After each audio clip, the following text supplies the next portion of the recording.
जय मसीह की दोस्तों, एक बार फिर से आपका स्वागत है यीशु मसीह के नाम में। और आज जब हम परमेश्वर के वचन से कुछ बातों को सीखने जा रहे हैं तो मैं आपका स्वागत करता हूं। और हम देख रहे हैं आज इस विषय पर हम बात करेंगे, हत्या के विषय में यीशु मसीह ने क्या कहा, मतलब मर्डर के विषय में।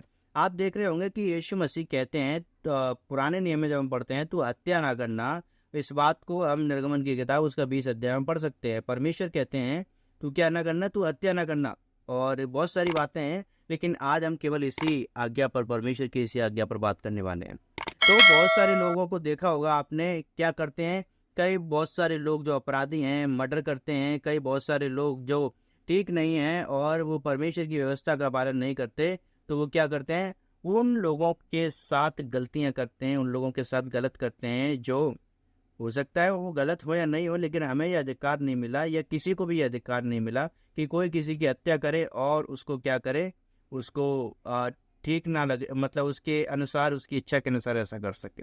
हमारा भारत का संविधान भी इस बात की आज्ञा नहीं देता, और कोई भी मनुष्य, एक भला मनुष्य जो इन बातों को समझता है, वो भी इस बात की आज्ञा नहीं देगा। इसको एक कॉमन कॉन्शियस वाला व्यक्ति भी बता सकता है हत्या करना पाप।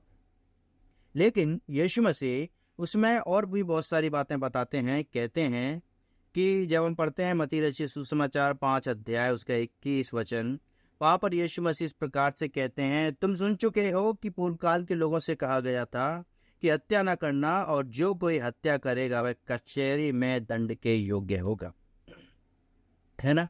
और इस बात को हम जानते भी हैं। आज भी हमारे यहाँ हम देख सकते हैं यहाँ पर, यदि कोई हत्या करे तो क्या होगा, उस पर दंड की आज्ञा है, उस पर कचहरी में उस पर केस चलाया जाएगा, उस पर दंड किया जाएगा और उसे सजा मिलेगी। तो जो कोई पाप करता है, जो कोई गलतियां करता है, अपराध करता है, उसको सजा तो मिलनी चाहिए। तो ये क्या है, इस बात से हमें बेखबर नहीं रहना। हत्या करना पाप है और हत्या करना अच्छा नहीं है, एक अपराध है और अपराध की हमेशा सजा मिलती है। तो हमें इस बात को याद रखना है कि यीशु मसीह इस विषय में क्या कहता है। लेकिन यीशु मसीह 22वें वचन में एक और बात कहते हैं वहीं पर, परंतु मैं तुमसे कहता हूं कि जो कोई अपने भाई पर क्रोध करे। देखिए यीशु मसीह की बात ध्यान से सुनना। यीशु मसीह कह रहे हैं, परंतु मैं तुमसे कहता हूं जो कोई अपने भाई पर क्रोध करे वह कचहरी में दंड के योग्य है। मतलब अब यीशु मसीह ने उस व्यवस्था को और ज्यादा मजबूत कर दिया, उस व्यवस्था को और ज्यादा संगीन कर दिया। अब उस बात पर और ज्यादा ध्यान देने की जरूरत है। यीशु मसीह कह रहे हैं कि हत्या करने से ज्यादा कठिन यह है कि अब तुम क्रोध भी ना करना अपने भाई पर, किसी पर भी क्रोध ना करना, क्योंकि कई बार हम क्रोध में क्या करते हैं, बहुत सारे नुकसान कर देते हैं। परमेश्वर यीशु मसीह इस प्रकार से हमें बताना चाहते हैं कि हम पाप ना करें, हम गलतियों में ना फंसें। और यीशु मसीह कहते हैं, मैं तुमसे इस प्रकार कहता हूं कि क्या करना, कि तुम अपने भाई पर क्रोध भी मत करना। उसको बहुत सारी बातें, उसको डांटना नहीं, उसको सिखाना है, उसको प्यार से समझाना है, क्योंकि वचन कहता है प्यार से समझाओ, प्यार से सारी बातें पूरी हो जाती हैं।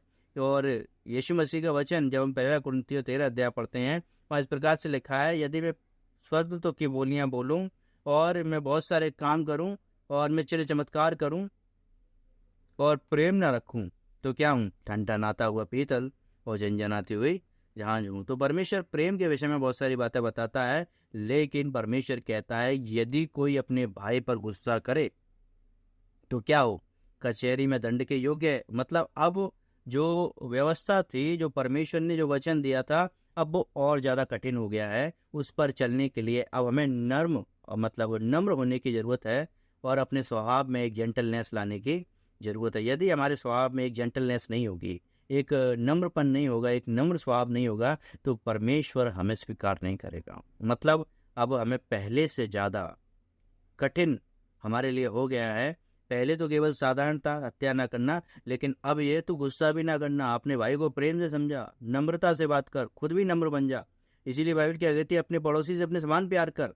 इसलिए हमें क्या करना है, नम्र होने की जरूरत है। और बाइबल इस बात को अच्छे से सिखाती है, बताती है कि क्या करें, नम्र हो जाएं। और लिखा है आगे, भाई जो कोई अपने भाई को निकम्मा कहेगा वह महासभा में दंड के योग्य है।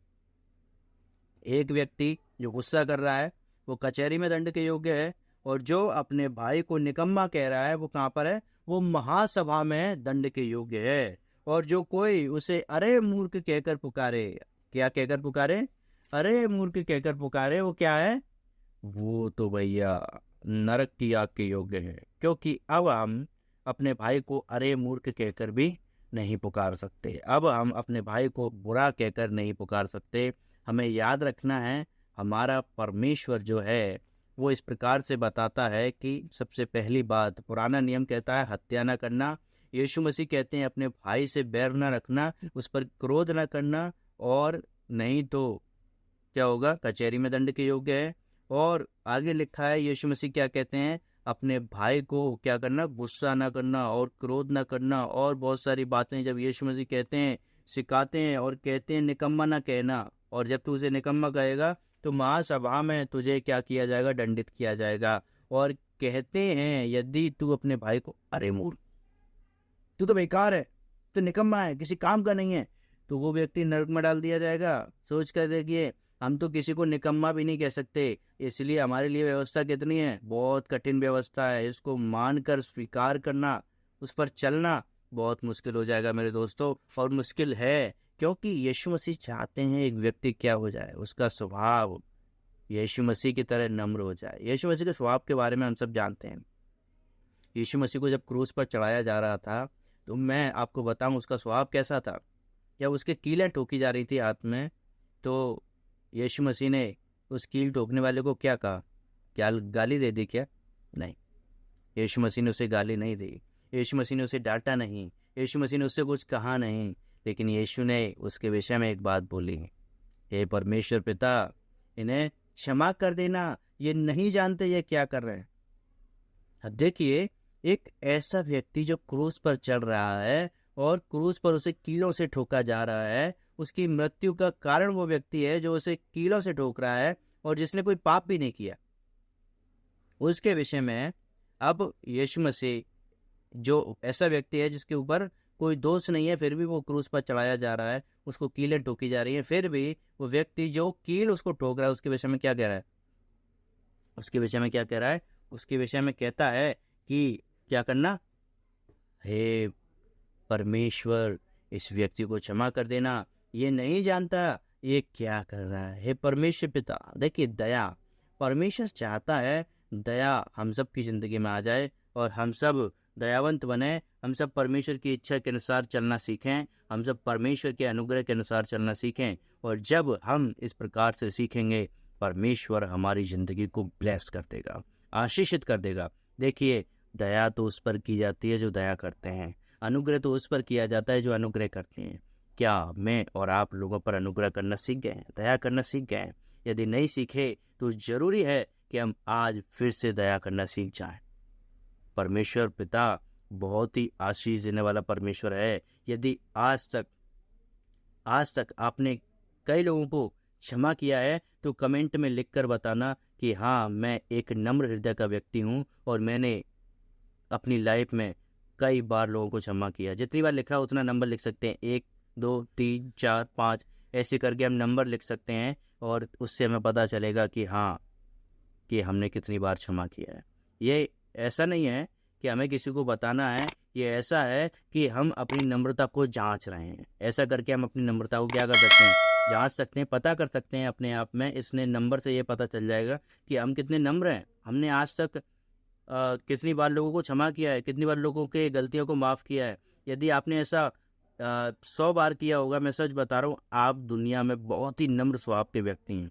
लेकिन मुझे लगता नहीं किसी का नंबर शायद 100 आ जाए। देखते हैं किसका नंबर 100 आता है, तो कमेंट में लिखकर ज़रूर बताना। और मैं आपको बताना चाहूँगा, यदि कोई अपने भाई को निकम्मा कहे तो क्या हुआ? नरक की आग के योग्य है। अब हमें क्या करना है? निकम्मा नहीं कहना, हमें उसको आशीष देनी है। क्या करना है? उसको आशीष देनी है। भाई कोई बात नहीं, आप ये गलती होगी, कोई बात नहीं, हम आपको माफ़ करते हैं और आप फिर से खड़े हो जाइए, फिर से आगे बढ़िए, हम आपके साथ हैं, हम आपकी मदद करेंगे। ऐसा करके उसे बोलना है। और जब हम ऐसा बोलेंगे तो हो सकता है परमेश्वर उनके जीवन को बदल डाले। परमेश्वर के हाथों में सारी चीज़ें, हमारे हाथों में तो कुछ भी नहीं है। हम जब करेंगे तो परमेश्वर हमारे लिए करेगा। इसीलिए हमें क्या करना है? विश्वास करना है, विश्वास करके आगे बढ़ते जाना है। यदि नहीं किया अभी तक विश्वास, तो आप करिए और आगे बढ़िए, और परमेश्वर की बात पे विश्वास करके हमेशा हमेशा इसी प्रकार से चलते रहना है। परमेश्वर चाहता है कि हम आगे बढ़ें। परमेश्वर की योजना मेरे और आपके लिए छोटी नहीं है। वीडियो को लाइक ज़रूर करना और वीडियो को शेयर कर दीजिए। क्या करना, लाइक, शेयर, कमेंट और चैनल को सब्सक्राइब कर लीजिए ताकि हमेशा हम इसी प्रकार से आगे बढ़ते रहें। खुदाबंद आपको बहुत आशीष दे। मिलते हैं अगली वीडियो में। सबको जय मसीह की।